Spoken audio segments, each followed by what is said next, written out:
And I don't even remember getting back to my flat. My life is over before it's even begun. Or it was a death sentence, because the majority of people who were diagnosed around that time, within 2 years, they were either developing serious illnesses or they were actually dead. Many of the people around me who were being diagnosed were being told they had 6 months to live. And so, of course, I assumed that was my trajectory as well. And also having watched my brother get ill and die, and lots of other people around me, I just knew that was the way I'm going.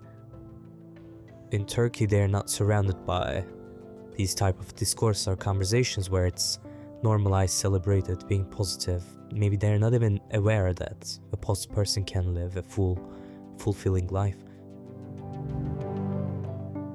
Welcome to this special compilation episode featuring highlights from Series 1 and 2 of HIV The Morning After. It's here to keep the feed interesting before Series 3 drops in June. This is the first of 5 such episodes playing out across May. Since 1982, over 150,000 people in the UK have been diagnosed with HIV. Each one has a story, and 4 of those stories are in this episode. This is The Waiting Room.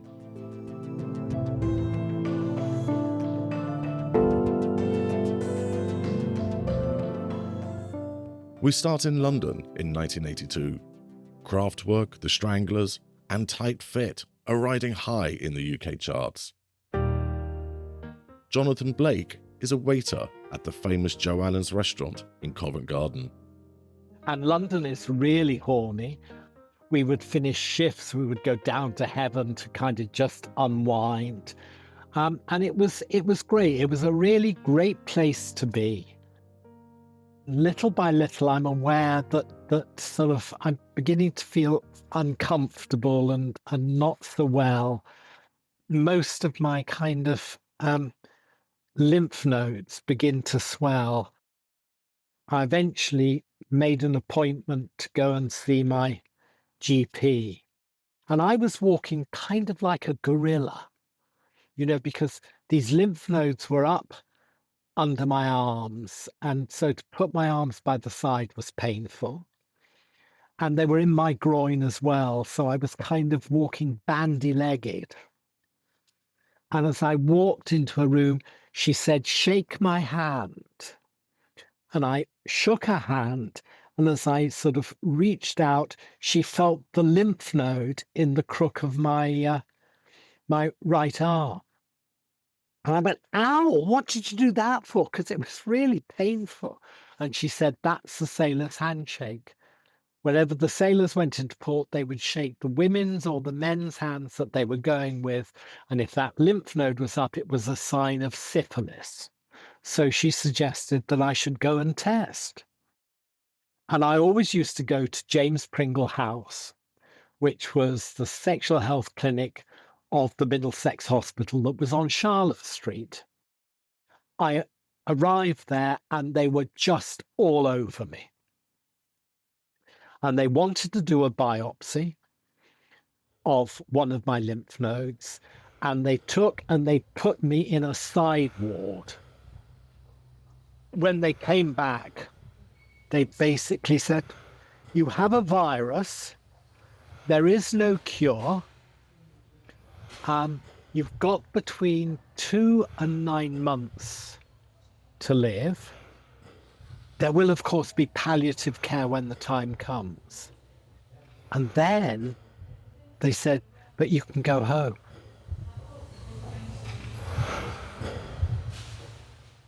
I feel like a modern day leper. I isolated myself. I didn't know, what to do, because I realized that I needed to be around people.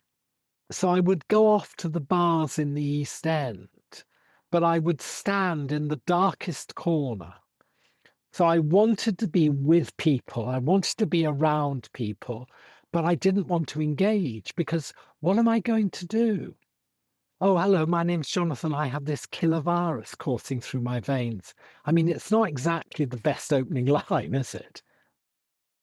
One day, I saw this tiny advertisement in the wonderful capital Gay. Gays for a nuclear-free future are running a coach, leaving at 11 o'clock in the morning of the 1st of April, 1983, All Fool's Day. What could be better? Going to join a stand together around Greenham Common, which was the women's camp and the American Air Base, and Burfield and Aldermaston, which were the two British nuclear establishment. And it said, everybody welcome. The little phrase, everybody welcome, that's what hit me. And I just thought, all right, this is going to be my re-entry into society. I'm going to go down there. I girded my loins and got the tube at Shadwell and came out at Russell Square. And I remember I could see the coach outside Gaze the Word, and I just thought, what the fuck am I doing here? And I turned on my heels to flee. And this voice went, hello, my name's Nigel. Who are you? And I swung round on my heels and I saw this young man wearing green Wellington boots, crimson and ochre pantaloons, this crimson Fair singlet, and this mop of black curly hair. And I just went, oh, Jonathan. And we walked off to the coach together.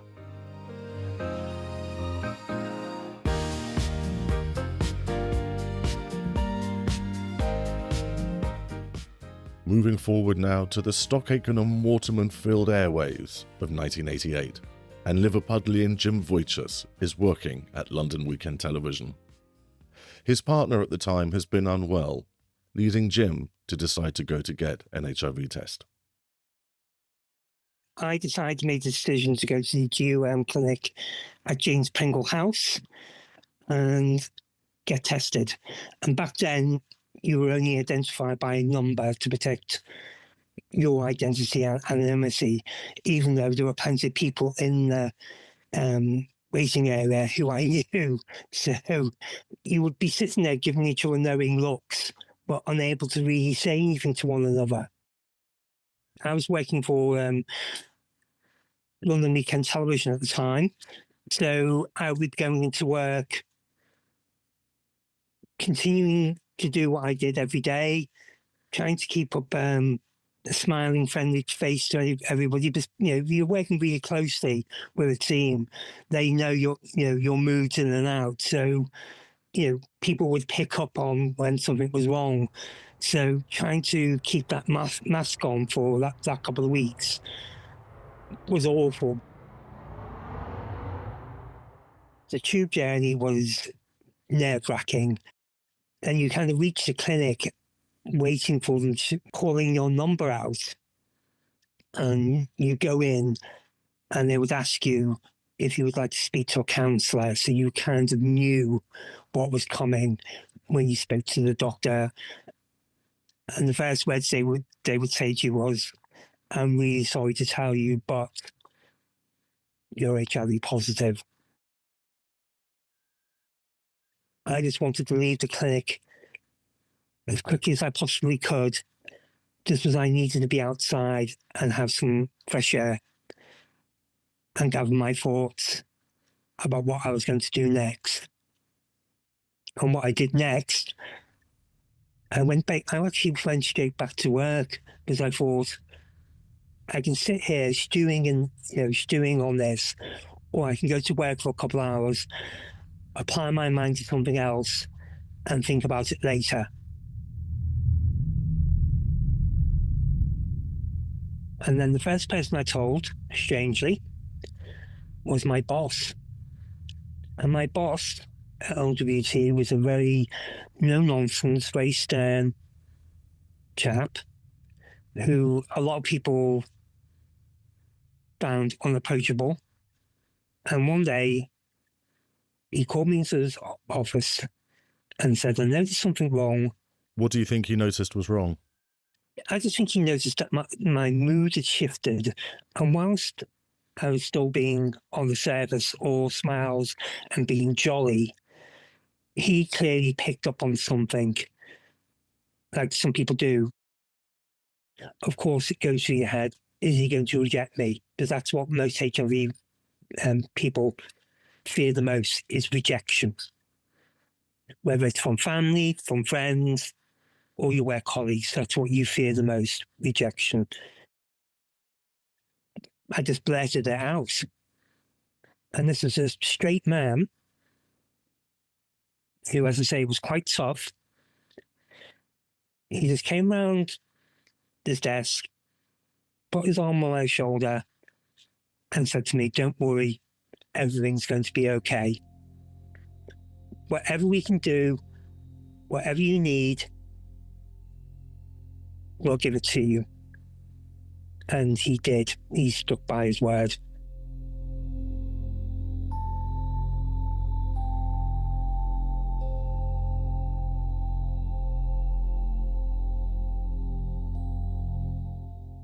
We move into the 1990s, and Kenyan-born Angelina Namiba has just completed her finals at Manchester Metropolitan University. She's moved to London, and getting an HIV test was never on her radar. But an insistent doctor suggests that she do just this. As I was doing my final exams, I got very ill. And so I was in bed for quite a while. And by the time I managed to go to the GP there, he said, "Have you looked in the mirror?" And I'm like, well, I was very ill. Looking in the mirror wasn't really at top of my priority. So he said, "Look in the mirror. You know, when you go to the surgery, there's usually a mirror above the sink." And so I looked and my eyes were completely yellow. So it turns out I had hepatitis B. But then, so I finished my exams and came back to London, and the family GP, of course, the GP had told them about me. And he said, "Oh, it looks like you had hepatitis B, And he said, "I suggest that you have an HIV test." That's how I came to test. So it was nothing on my radar. It was quite a shock when he told me. Because I think, and then I kept quiet. And then he said to me, "You've gone quite grey." And I was thinking, well, you've just told me to have an HIV test. And before we go into you having the test, certainly my memory of what little HIV education was floating around in 1993 was it was almost all aimed at gay men. It was almost all actually aimed at white gay men. Had you seen anything, any education that you feel was aimed at either women or black women up to this point, or were you to some extent just, walking into an unknown? I honestly hadn't seen any information aimed at me or somebody like me. So I really was walking into an unknown. And I think I remember some of my very early memories of HIV and AIDS, as they called it then, is really a very lasting memory is a picture of Freddie Mercury on one of the red tops, on the cover of one of the red tops after he had died. And then, of course, also the images I saw in the news was mainly white gay men getting ill and dying, lots of men dying. So I really didn't see anything about information for me or somebody like me around the time. So you get the result, which was exactly what you had been fearing, that you were HIV positive. What's going through your mind? The thing is, it was scary. I was better prepared for the result, but it was still scary. I was in such fear, but I think a number of things helped me to cope with that because the first thing was I knew I had two ways to take this news, right?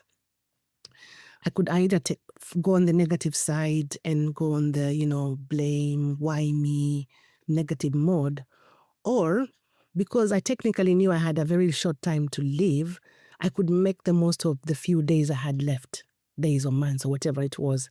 So I chose the latter, which I feel was a really good decision. The other thing that helped me to cope was a friend of mine around that time also, after I had been told, came to me and said, "Angelina, I have something to tell you." And I said, "What is it?" And she says, "I have HIV." And I went, yes. Finally, another woman in London who happens to be my friend and also living with HIV. So then I told her and she took me along to support groups. So I received a lot of peer support, which helped me to cope. I got offered a job almost the same week that I got my diagnosis. And I had to make a decision. Do I take this job or not? I thought, let me take this job and keep myself busy whilst I'm waiting to die. So my attitude helped me a lot as well. And with hindsight, taking that job was another best decision that I made, because working and volunteering has kept me going all these years.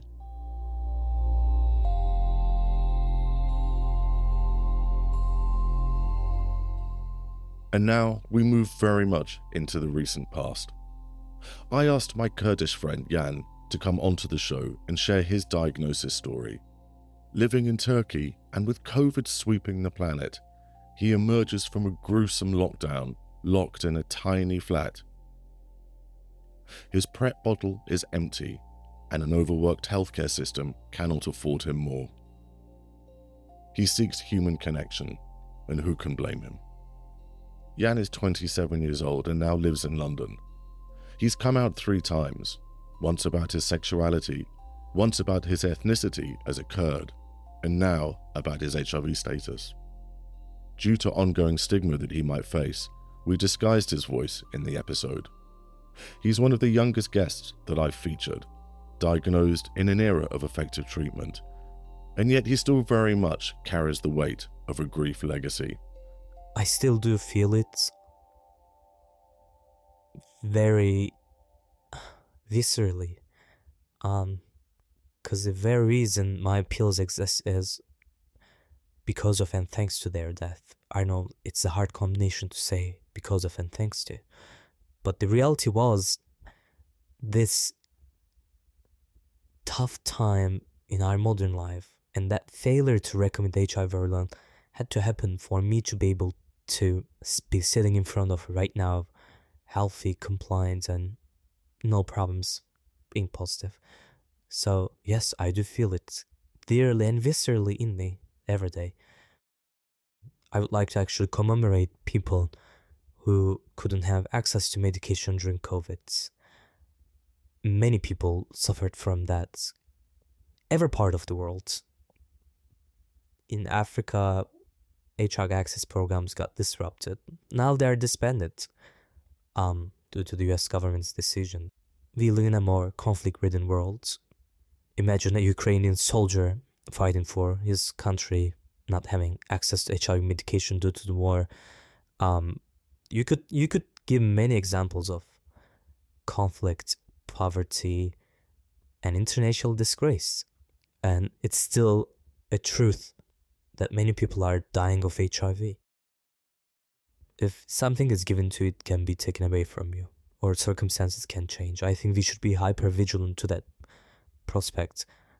And as gay and positive people, we should not be taking this progress for granted. I often question if equality is the end point of our liberation struggle, and I don't think it is. Like, generations before me, those who have lost loved ones to HIV, they should be really angry now, hearing these complacent discussions. Maybe the perfect way for you to end this episode would be for you just to tell the world, what are these 3 identities that so much of the world has told you you should be ashamed of? That I am a Kurdish Turkish person from Turkey. That I am gay. That I am HIV positive.